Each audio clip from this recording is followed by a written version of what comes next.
Hello, everyone, and welcome back to Randy's Old Time Radio Shows. Tonight, you're about to cross the threshold into the shadows of the ordinary, where voices from the past still whisper, and every creaking door hides a secret. This is the CBS Radio Mystery Theater, where suspense never sleeps, the unexpected waits in the dark, and mystery is only ever a heartbeat away. Tonight's episode is Movie Makers from December 12th, 1979. The CBS Radio Mystery Theater presents...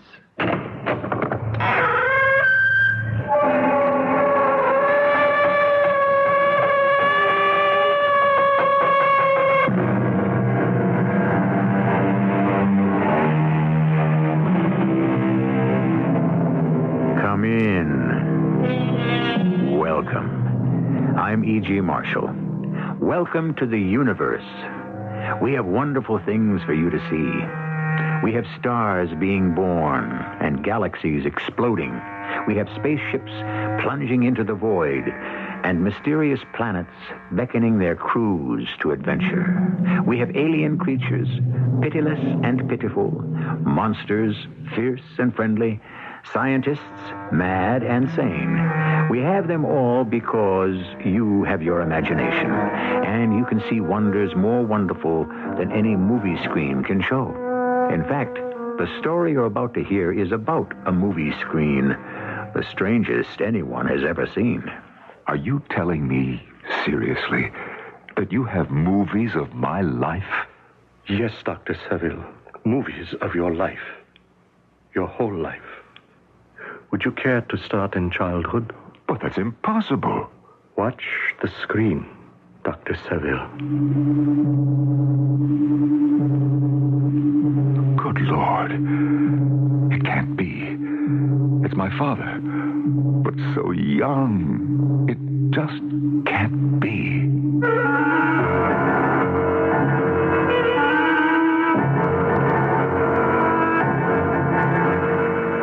Our mystery drama, The Movie Makers, was written especially for the Mystery Theater by Henry Slessor and stars Marian Seldes and Norman Rose.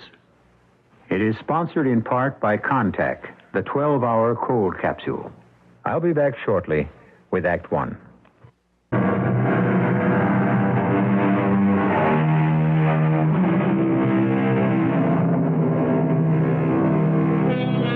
Our story begins where some stories end, because a life has ended. The life of Dr. John Saville, a world-renowned physicist.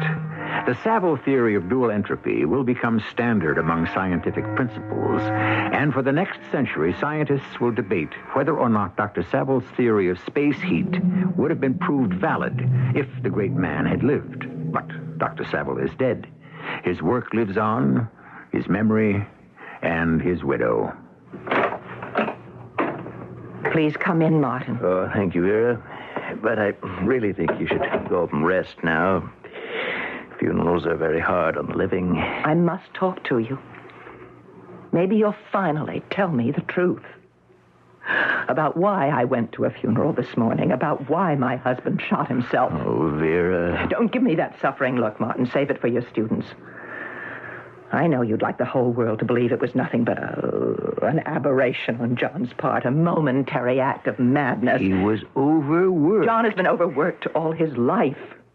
But he loved being alive, and now suddenly he's dead. Oh, Vera, why trouble yourself? Death is too solid a fact to question. I question this fact. Vera, your husband was approaching the end of one of the most significant theorems in physics. And when he realized what it was he found, what terrible Pandora's box he was about to open... Yes, I've heard the stories that John felt guilty about his work when he realized its implication that his guilt drove him mad. And you don't believe that? No, I was married to him. I don't have to believe theories, Martin. I knew the man. But you know nothing about his theory, this space heat hypothesis.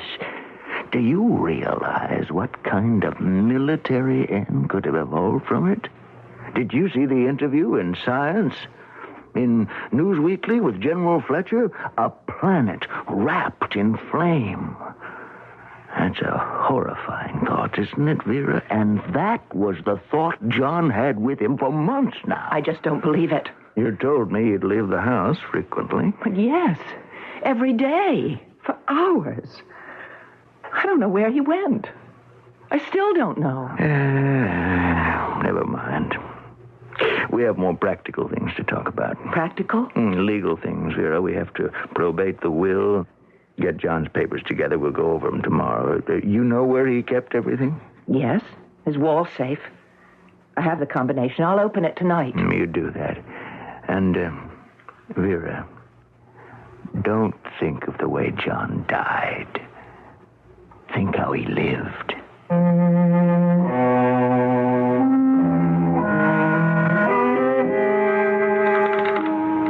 Right 35. Left 15. Right 13. There.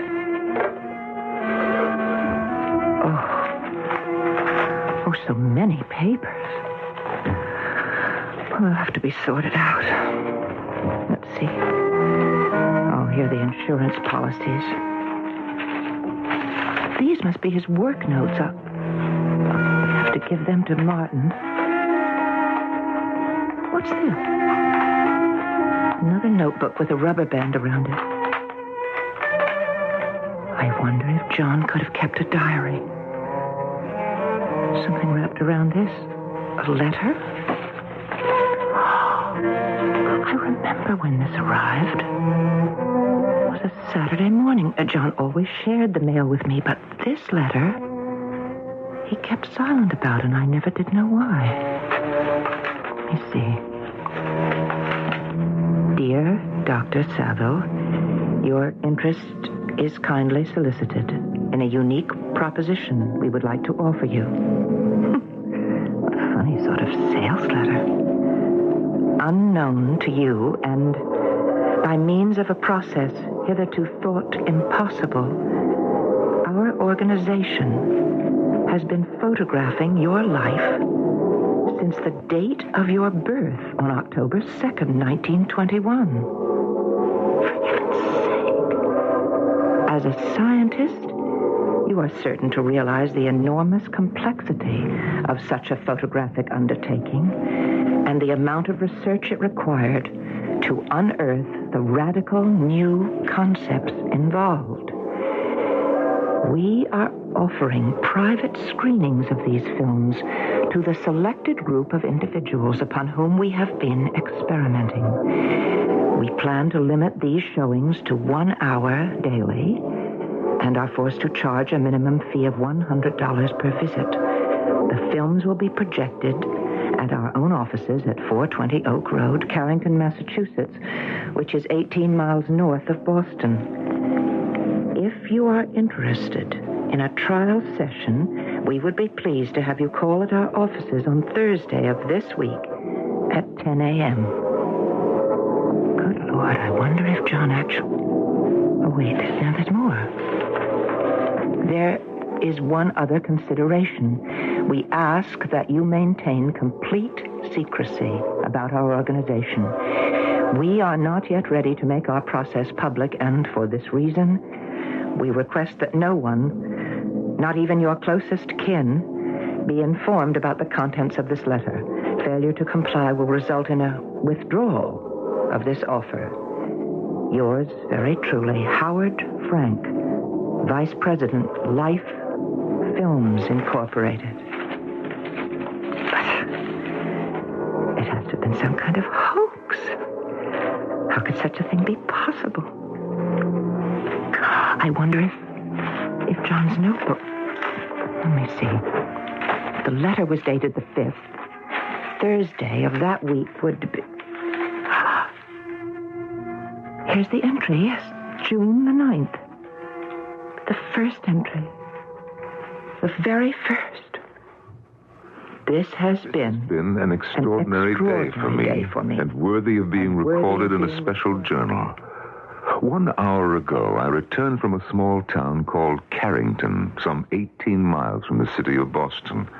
I've spent this morning in a ramshackle frame house at the outskirts of town, whose interior has been converted into a modern, office-like arrangement of some 4 rooms.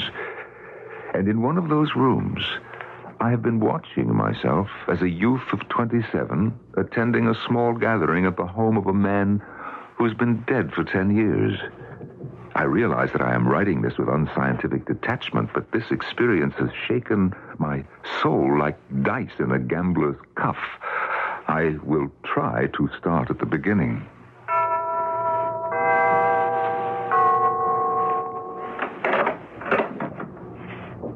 Yes? Hello, my name is Saville. Would that be Dr. Seville of the university? That's right. Am I talking to Mr. Frank? No, Doctor. My name is David Morrison. Mr. Frank is in his office. He's been expecting you. Dr. Seville, how nice of you to be so prompt. Please, sit down. Thank you. Well, what did you think of my letter? Well, let's say I found it very intriguing. Yes, but of course, you're also skeptical. I'll have to admit that I am. I really cannot see how it's possible to photograph a man's life without being observed. Well, I can think of only one way to prove that our offer was genuine. We'll have to demonstrate. This way, Doctor. Oh, yes. Now, this is our projection room. If you'll just take a seat. Oh, I'm sorry about the darkness. Oh, thank you. Well, I'm afraid I don't see any screen. Oh, you'll see it on the facing wall, Doctor, just as soon as we leave. Now, just make yourself at home. All we need to know is what period of your life you'd be most interested in seeing. Are you telling me seriously that you have movies of my life? Yes, Dr. Saville. Movies of your life. Your whole life. Would you like to start in childhood? Oh, but that's impossible. Watch the screen, Dr. Saville.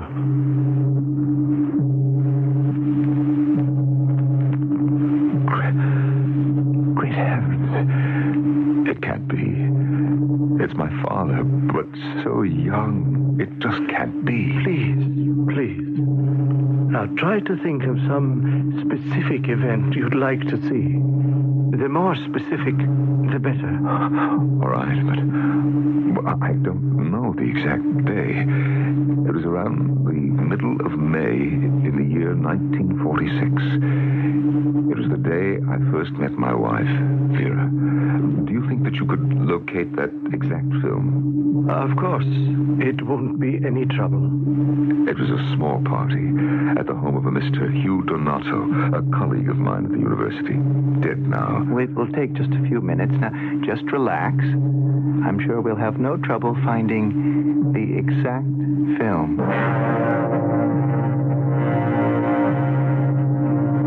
They left me alone then. I still was not certain that I wasn't the victim of some elaborate student prank. And yet, I could have sworn that for one moment I saw my father's face on that screen before me. And then the screen started to glow once more, a brilliant whiteness painful to my eyes. But then, the colors began to appear. The screen held a picture of a room I hadn't seen in 30 years. It was Hugh Donato's living room. Beyond any doubt, the same room. I couldn't fail to recognize that big, ugly square room with its incongruous walls of wood paneling and flowered wallpaper. There were people in the room. Old Hugh himself, looking not a day over 30, and his wife Deborah, and Professor Mills, the old windbag, and Jane Anderson. What a handsome woman she was before. And then I realized I could actually hear their voices. I leaned forward eagerly to hear them, but I heard nothing, because suddenly I saw her standing by the bay window, standing there quietly in isolation, a young girl in a gray cashmere sweater, looking lost and lovely and supremely wonderful. My eyes filled with tears when I saw Vera, my wife, unchanged by time's treachery.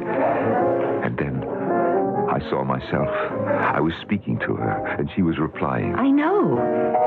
You're Professor Seville. No, hardly. I'm just a teacher, not even an associate professor. Oh, I'm sorry. It's all right. I decided that I'd rather be called doctor. Who ever heard of an absent-minded doctor? Doctor as in MD? No, as in physics, actually.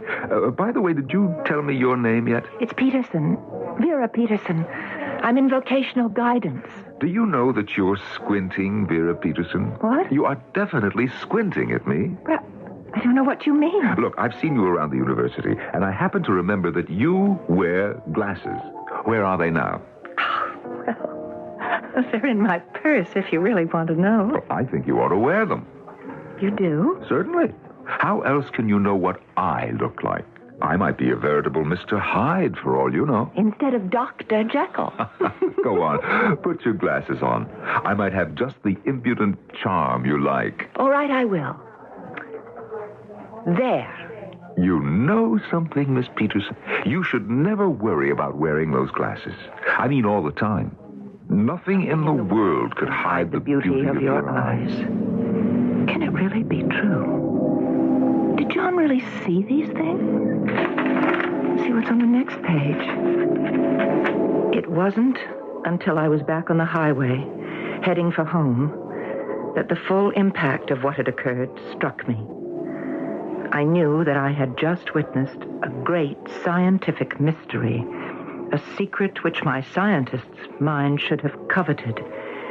Yet all I could think about was the personal side of my discovery, and even as I write these words, I am trembling with impatience for my next visit to Life Films Incorporated. Well, everybody loves the movies. But can you imagine what it would be like to star in your own life story? Would you see yourself as hero or villain? Your life as a comedy or tragedy? How did Dr. John Saville see himself? And what was the effect of his strange movie-going habits? We'll find out when we return shortly with Act Two.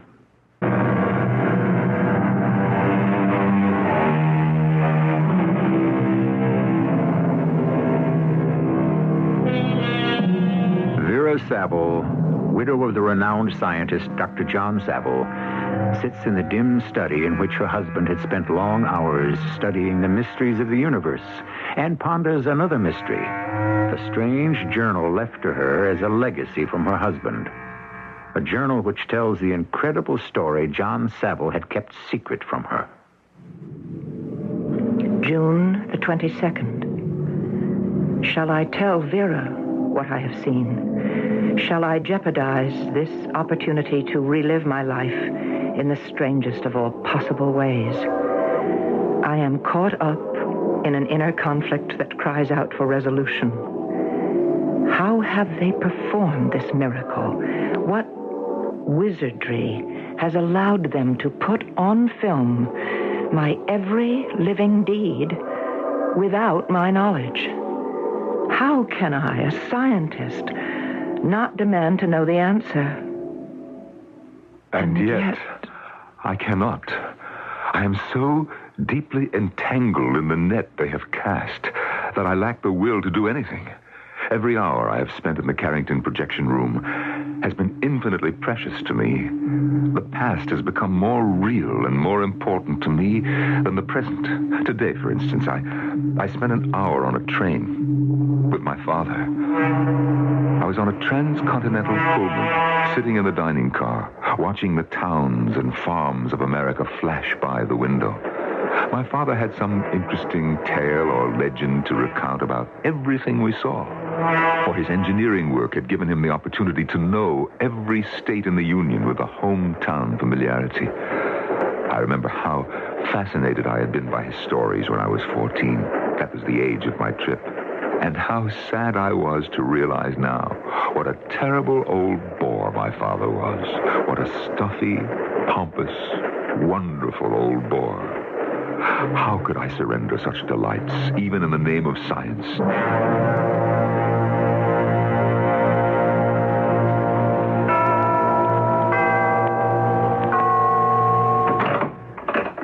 Well, come in. I'm Dr. Seville. How are you today? I'm very well, thank you. Mr. Frank, Dr. Seville is here.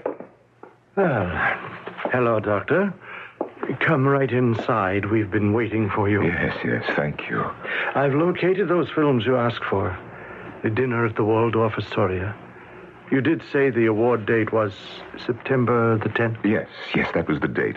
Now, I admit I feel a bit foolish about wanting to see myself given tributes. I didn't realize I had so much ego. But it's perfectly natural, Doctor. To receive such an honored prize, you must have been very proud. Oh, no, I didn't feel pride at the time. I felt embarrassed having all that attention showered on me.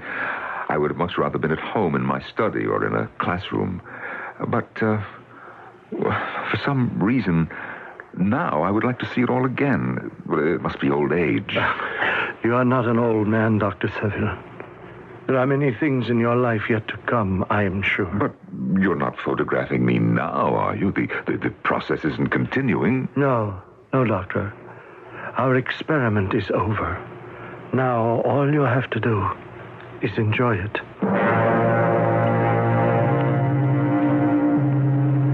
And I did enjoy it. I have to admit the truth. I sat in the darkness of that projection room and watched the world pay me tribute. And Lord help me, how I relished it all. How Vera would have laughed to see me. Poor Vera. I know that my movie-going days are causing her great worry. My unexplained disappearances. And even worse, my diminishing interest in my work. The space heat theory is so close to completion. It would be unforgivable to allow my efforts to lag because of my need for pictures of my life. John, you must see a doctor. You haven't seen one for months. I don't need a doctor, Vera. There's nothing wrong with me. John, I talked to Dr. Kahn about you. Kahn? You know what kind of doctor he is, Vera. Yes. Ah, I see. You think that I'm going a little funny? No, of course I don't think that. But you know yourself that, well, you've changed. Your habits are different, and you're having problems at the university, aren't you? Well, yes, I suppose I am. Some problems, nothing serious. Well, Martin tells me... Well, go on. What did Martin say? Something about a disability you have. Well, it's true.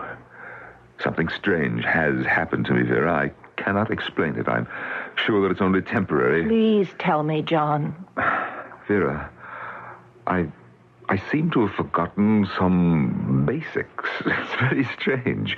Sometimes I feel like some poor C student struggling with the intricacies of calculus. In fact, there are times when even simple arithmetic seems beyond me. Then, is that why you haven't been working? Well, it may be part of it, but Vera, please don't worry. I'm going to start again. I have an idea about how to start again.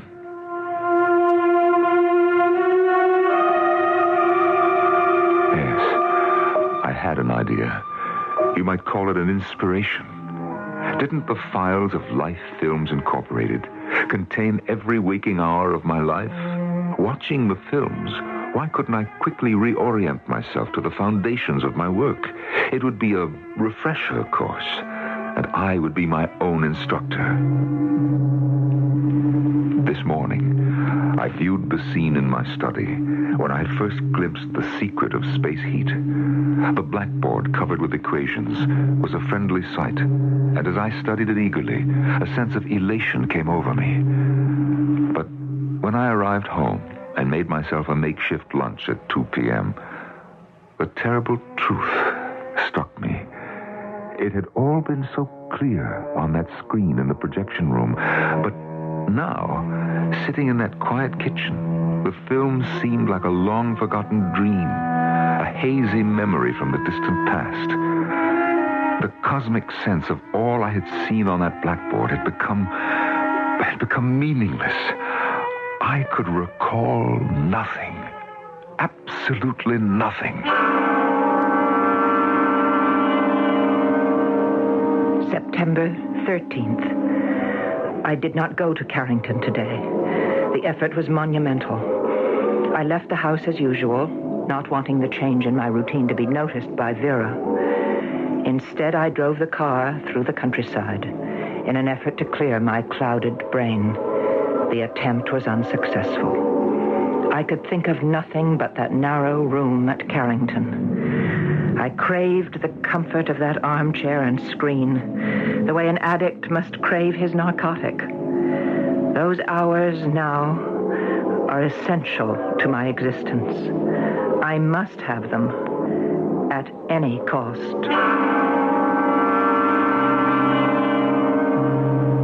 September the 14th. My mother was a beautiful woman. I've always thought so, and now I'm sure of it. She was like some golden angel with long blonde hair and gentle hands.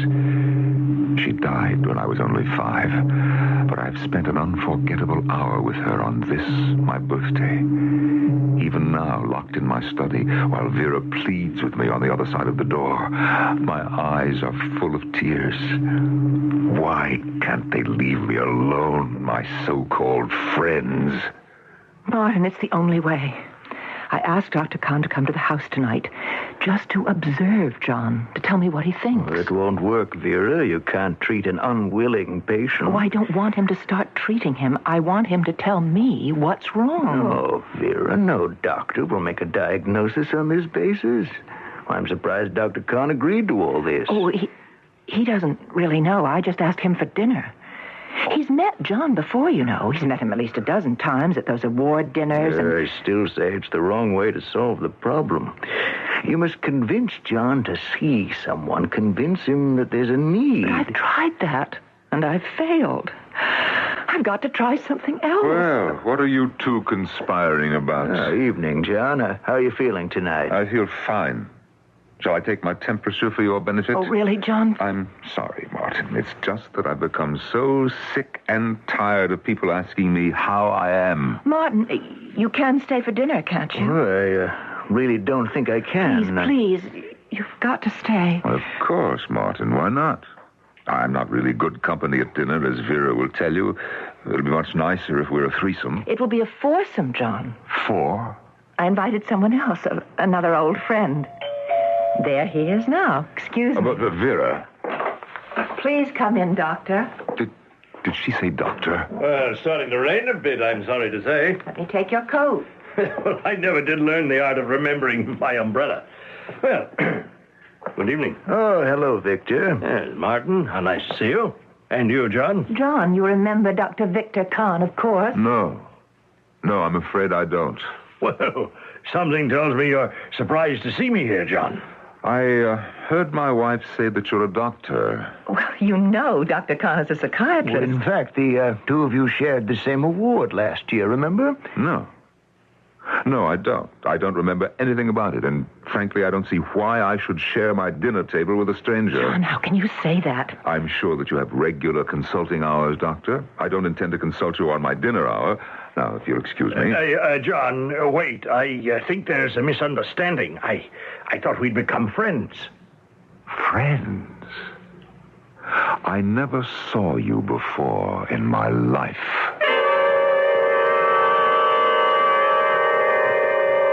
October the 6th.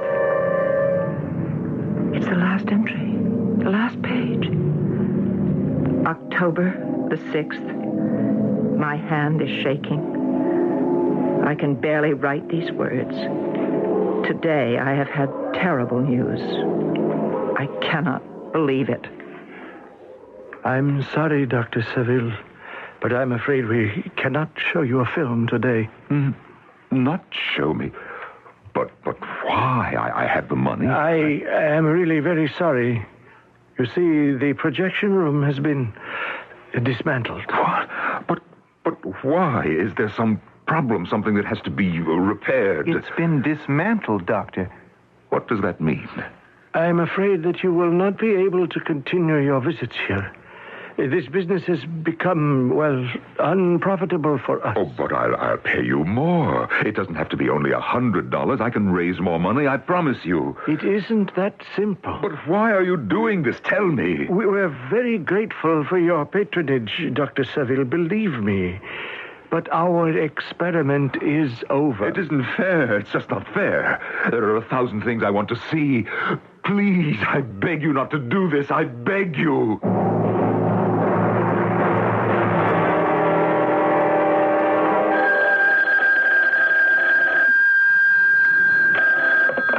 Hello? Vera, it's Martin. How are you? Oh, I'm all right, Martin. Thank you. I'm just calling to find out if you located all of John's papers. Yes, I have them. Everything we discussed was in his wall safe. Oh, good. I'm glad to hear it. Now, what time would you like me to come over tomorrow? Tomorrow? I have classes in the afternoon. Can we make it in the morning? No, Martin, it won't be possible. Oh, why not?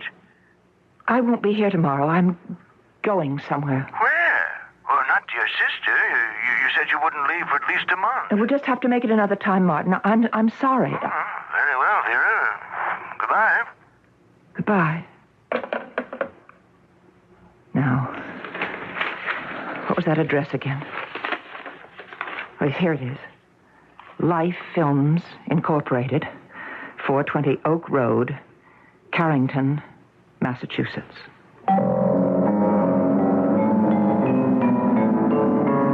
And so, Mrs. John Saville has decided to follow the same trail her husband followed.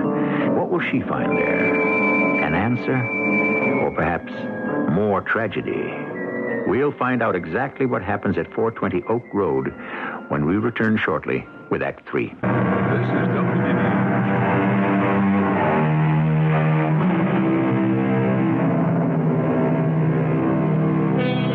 It's a cold, crisp day in autumn. A day for visiting the countryside, to see the blazing colors of the leaves before their fall.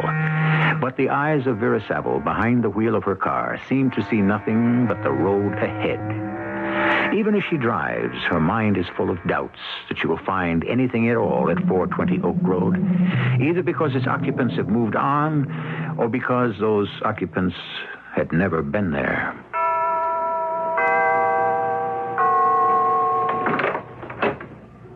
Yes? Pardon me. I'm looking for a place called Life Films Incorporated. Oh, I'm sorry. You must have the wrong address. No, I'm sure it's the right place, but perhaps the firm is no longer located here. I'm sorry. I really can't help you. Oh, wait, please. I'm Mrs. Saville. My husband was Dr. John Saville. You know his name, don't you? I am afraid not. Please don't shut the door. What is it, David? Is there a Mr. Frank here? Mr. Thomas Frank? Yes. Yes, my name is Frank, Mrs. Saville. Let the lady in, David. Thank you. Thank you very much. Yes, come this way, Mrs. Saville. Please, sit down. No. I prefer to stand, thank you. I really think you would be better off.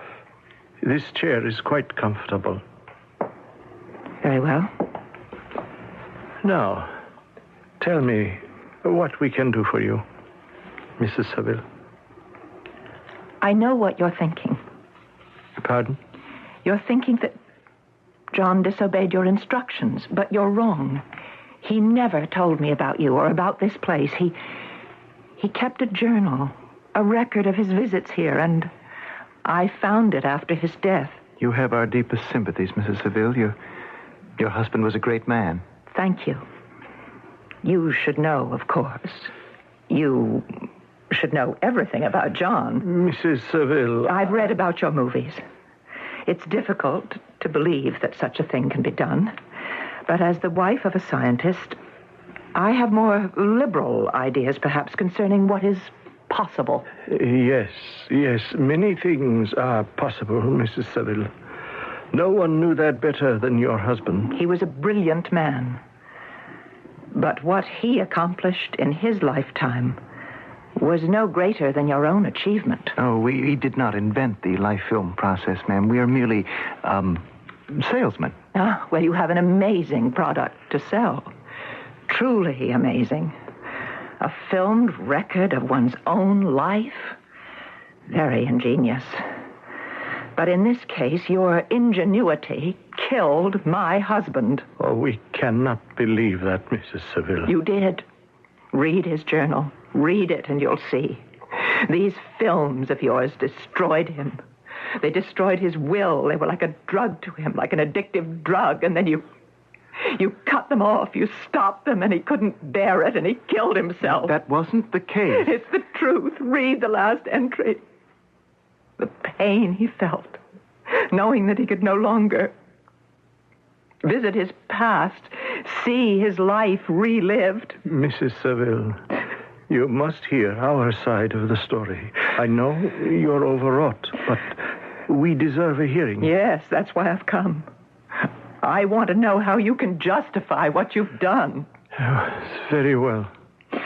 The first thing you have to know is that there are no films. What did you say? We are not movie makers. There has been no photographic record of your husband's life. But his journal... Things are not always what they seem. Our people have learned many things, but this is not one of them. Your people? Who are they? It is true that your husband saw his past, Mrs. Seville, just as he says in his journal. But the method was something different from what he thought. It had to be. And we couldn't tell him the truth for fear that he would reveal our purpose. What purpose? The purpose of life, Mrs. Seville. Your husband was on the verge of an important discovery. A discovery that the people of our world have been aware of for many centuries. Your world. Oh, no. Oh, no. I'm not going to believe this. You're going to sit there and tell me that you're from some other planet, that you're aliens? It will be the truth. But that's not possible. I want the real truth, not some idiotic fairy tale. It is only the truth. We are from a planet of a sun, not too distant from yours. Someday, perhaps, your people will reach us just as we have reached you. And when that day comes, if you come in peace, we will greet you in peace. But what has this to do with my husband? We are given to the long view of things, Mrs. Seville. That's why we were sent here.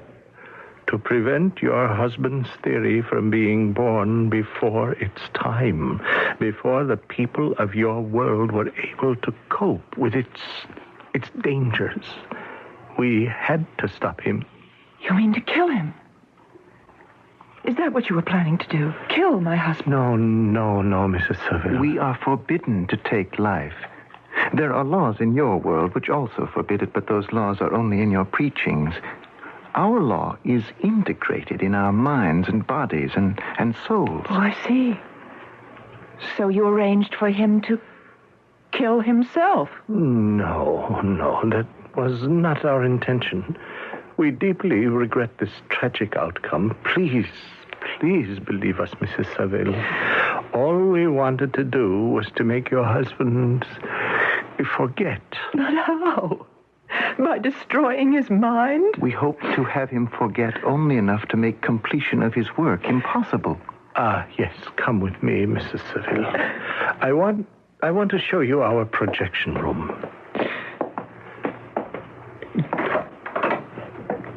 Come in, Mrs. Seville. Well, it's just as he described it. Yes. This is where your husband watched scenes from his past, but not on films, Mrs. Seville. We have evolved a method for producing from one's own mind the stored images of memory. I can assure you, the principles involved are more complex than your husband's space heat theory. Memory. Then John only remembered what he saw. Oh, the mind forgets nothing. There is a storehouse in our brains that keeps its treasures. until some outside force brings them to light once again. We have discovered that force, that light, if you will, and through it, Dr. Saville rediscovered his past. It was a wondrous experience for him, but we expected to be repaid. And you don't mean money? No. We were repaid in another kind of coin, the coin of forgetfulness. The effort of extracting the past is a great one. The price is memory itself. Each hour your husband viewed in this room would later be forgotten by him in its entirety, no matter how hard he tried to recall it. Then you did destroy his mind. In the interests of peace, Mrs. Saville. And then when you were through with him, you tossed the empty shell aside. We did what had to be done. And what will you do now? We will return home. Our task on Earth is ended. For now. And what will I do now? John was everything to me. To you, he was nothing more than an assignment. Something you had to attack and destroy. But he was my husband in my life. Oh, believe me, Mrs. Saville, we wish there was something we could do. Well, there is. There is. Anything, Mrs. Saville. Just tell us what you wish. I want to see a film.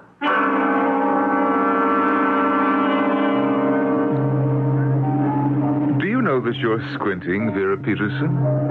What? You are definitely squinting at me. I don't know what you mean. Look, I've seen you around the university, and I happen to remember that you wear glasses. Where are they now? Oh, well, they're in my purse, if you really want to know. I think you ought to wear them. You do? Certainly. How else can you know what I look like? I might be a veritable Mr. Hyde for all you know. Instead of Dr. Jekyll? Go on. Put your glasses on. I might have just the impudent charm you like.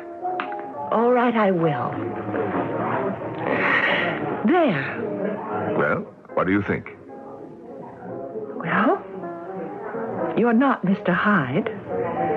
But I don't know about the impudent charm. You know something, Miss Peterson? You should never worry about wearing those glasses. I mean all the time. Nothing in the world could hide the beauty of your eyes.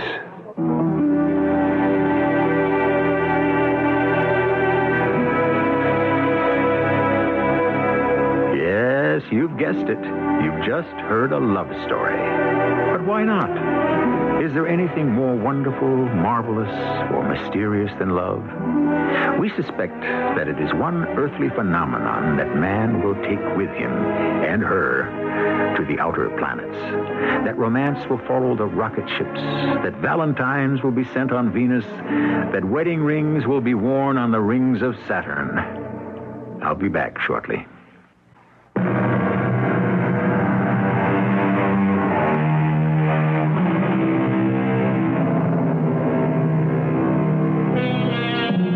Speaking of love and science fiction, have you ever heard about the Hollywood producer who plotted his first science fiction movie?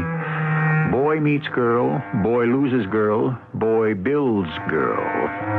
Well, that might not be the next story you will hear on Mystery Theater, but we do promise you an earful of wonders, marvels, and mysteries that will bring the future as close as the speaker on your radio.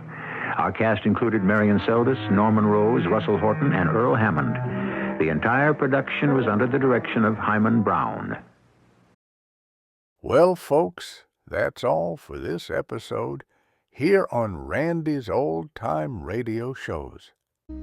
Now, bringing these golden oldies back to life takes no small amount of time and effort from our good friend Randy, cleaning up the audio, converting the files, and making sure each show has the best audio possible. If you've enjoyed the program and you'd like to help keep these classics on the airwaves night after night, why not consider a small donation? Every penny goes straight to supporting Randy's work and helping this channel stay on the air. You'll find the links down in the description below. And for those of you kind souls who've already given, Randy tips his fedora to you. Your support truly keeps this old radio spirit alive. Thanks ever so much. And until next time, keep those dials tuned and keep the memories rolling.